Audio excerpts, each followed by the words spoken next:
मावशी कुठे गेलेलीस ग तू? अरे राजा, मी मार्केटला गेलेली भाजी आणायला. त्यात मी तुझ्यासाठी पालक पण घेऊन आले. मावशी पण मला पालक नाही आवडत.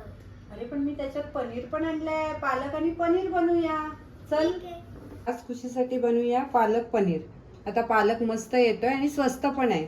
त्यासाठी लागणारं साहित्य: एक कांदा घेतलाय, एक मोठा टोमॅटो घेतलाय, लसूण पाकळ्या, आलं, हिरवी मिरची, जिरं, गरम मसाला, मीठ, हळद, लाल तिखट, धना पावडर, जिरा पावडर, साखर, हिंग आणि फ्रेश क्रीम, पनीर निवडून आता स्वच्छ धुवून घेऊया 4-5 पाण्याने. मी अर्धा तास, कुठलीही पालेभाजी असेल तर मी अर्धा तास भिजत घालते पाण्यात आणि मग ती 2-3 पाण्याने धुवून घेते.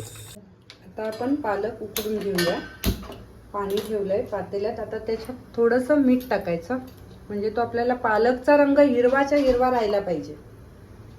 उकळी येते तोपर्यंत आपण आहे ना 2-3 पाकळ्या लसूण, 2-3 तुकडे आले आणि हिरवी मिरची 4-5 हे वाटून घेऊया. आता पाण्याला उकळी आले छानपैकी. त्याच्यात ना आपण पनीर टाकायचं. 2 मिनिटं उकडवायचंय आणि आता त्याच्यातच हा पनीर काढून घेऊया, कारण उकडलं की त्याचे बॅक्टेरिया सगळं मरून जातात ना. पनीर काढले तर त्याच्यातच आपल्याला पालक टाकायचंय. फक्त जस्ट 2 मिनिटं आपल्याला फक्त उकडून घ्यायची आहे. असा छान पालकचा हिरवाच रंग राहायला पाहिजे, म्हणजे मुलं आवडीने खातात. घेऊया आणि त्याच्यावर लगेच गार पाणी टाकायचंय, म्हणजे तो रंग छान हिरवा पाणी टाकायचंय त्याच्यावर.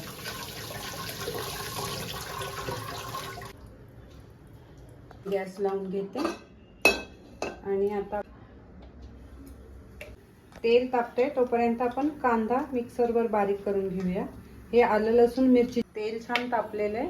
आता आपल्याला त्याच्यात एक चक्री फूल, एक तेजपत्ता आणि दालचिनीचा तुकडा, थोडं जिरं, हिंग, थोडासा चिमूटभर हिंग आणि आलं लसणाची पेस्ट केलेली ती, त्याच्यानंतर कांदा आणि टोमॅटोची पेस्ट, असं सगळं परतून घ्यायचं.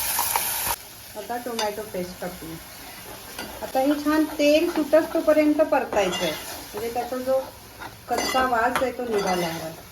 आता ह्याला चांगलं तेल सुटलंय. आता ह्याच्यात आपण थोडी हळद घालायची आहे आणि तिखट नावापुरती घालायची आहे, कारण का आपण मिरच्या घेतल्यात वाटायला. तुमच्या मुलांना मिरच्या नसतील आवडत तर तुम्ही तिखट टाका, कारण मिरच्याने पण कलर चांगला हिरवाच राहायचा आहे ना, म्हणून. गरम मसाला घातला, धना पावडर, जिरं पावडर, मीठ कमी टाकायचं. पालक थोडा खारट असतो. आणि साखर अर्धा चमचा. साखरेने कलर तसाच्या तसा राहतो. आता आपला मसाला चांगला तेल सोडायला लागलाय. आता हा मी पालक मिक्सर मध्ये बारीक करून घेतलाय. पाणी घालायची गरज नाही भासत, कारण ते पालकला सुटतं. आता मी तो पालकची ग्रेव्ही टाकणार आहे त्याच्यात. पालक मध्ये आता आपण पनीरचे तुकडे केलेले घालणार आहोत आणि अगदी 1 मिनिट उकळी द्यायची की आपली पालकची भाजी रेडी. आणि नंतर त्याच्यात क्रीम घालायचंय. हे मी अमूलचं फ्रेश क्रीम आणलंय, कारण पालक आहे ना थोडा तुरट लागतो, ह्यानी छान चव येते, मुलांना आवडतं पण. थोडीशी 2 चमचे क्रीम घातली. अशी आपली पालक पनीर रेडी. अशा प्रकारे आपली पालक पनीर भाजी रेडी झाली. आता पालक पनीर बरोबर खुशीला एक छान पराठा लाटून देते, म्हणजे ती छान खाईल चटपटीत. जरा वेगळ्या पद्धतीत पराठा लाटते. ह्याला तूप लावून घेते आणि थोडंसं तांदळाचं पीठ भुरभुरवते आणि असं दुमडायचं आहे. चौकोनी पराठा करायचा आहे. तो दिसायला पण छान आणि तिला खायला पण चविष्ट लागेल जरा. आता असं चौकोनीच लाटायचं आहे. असा मी चौकोनी पराठा केलाय आणि आता तो छान बारीक गॅसवर जरा क्रिस्पी शेकून घ्यायचा आहे. तूप लावून घेते.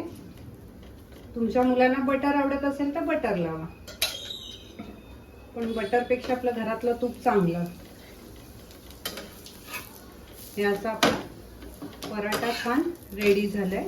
त्याला छान शेकून घेते मी दोन्ही साईडनी. हे बघा छान असं लेयर पण आलेत त्याला.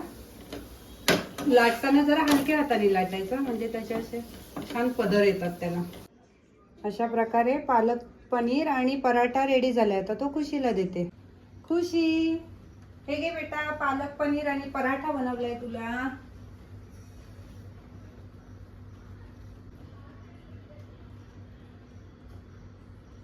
वाव मावशी, मस्त आहे. थँक्यू. जर तुम्हाला आमचे व्हिडिओ आवडत असतील तर आमच्या व्हिडिओला लाईक, शेअर, सबस्क्राईब करायला विसरू नका. थँक्यू. Bye bye.